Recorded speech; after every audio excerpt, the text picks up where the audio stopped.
On a cold day, nothing better to warm you up than a hot bowl of chicken soup. And Stephanie and Tony Tantillo are cooking up a batch with chickpeas and mushrooms. You know what? I'm kind of getting tired of making stuff for a cold day. Yeah, good. We got to get into spring mode with all the spring vegetables. We'll start that next week. We'll start eventually, but maybe we can just go out with a bang with this beautiful chickpea soup. Beautiful. And rosemary's part of this. When you buy your rosemary store, quick tip. Oh, Chris has got a shot of the soup.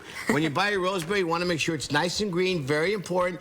And if you run your hand through the rosemary like this and it starts to break apart, that means it's been stored around way too long in the store, and you don't want that. It's got to feel nice and fresh and have that beautiful aroma. What do we got going in there? So we started in here, we started with the extra virgin olive oil and the garlic. We sauteed that up, made the whole studio smell like garlic. And then we added in the chickpeas. If you saute them before you add the stock, you give the beans a nice smoky flavor, which I really, really like. And then we added in the stock, the mushrooms, and the spinach. Did you season the chickpeas? Yes, there was red pepper flakes in there and black pepper and sea salt. Okay, perfect. Yep. Now, what can I do to finish this off? So we're going to add in this, which is a mixture of the rosemary and fresh parsley. All right.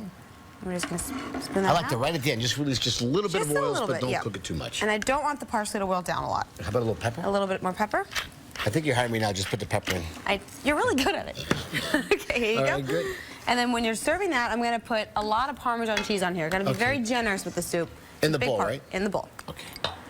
There you go. And then I will add a little bit. All right. And add one more ladle. You got it. Add a little bit more.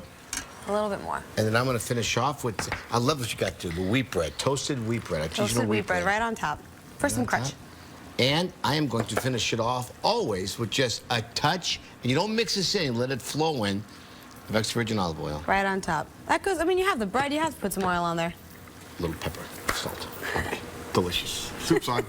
All right, looks good, guys, and it smells great all the way from over here. For today's recipe, you can go to our website at cbsnewyork.com. Just look for Tony's name on the homepage.